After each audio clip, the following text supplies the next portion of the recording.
how to fix Windows stop code error. So if you want to fix Windows stop code error, then what you need to do is you just need to simply go for Windows search and search for CMD, and here you will have your command prompt. Right click on it and then go for run as administrator. Click on yes, and here you will have this kind of interface.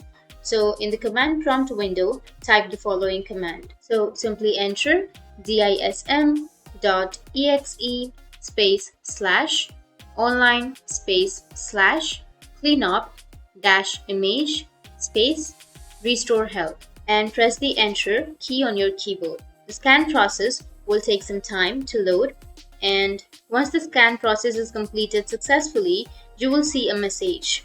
Now, after the scan process is completed, you can simply type the other command, which is sfc space slash scan now, and hit the enter. This will start and complete the scan process and will repair any corrupted files. And after this, you need to again type another command. So the third command is CHKDSK space C. Once you enter this command, then again hit the enter.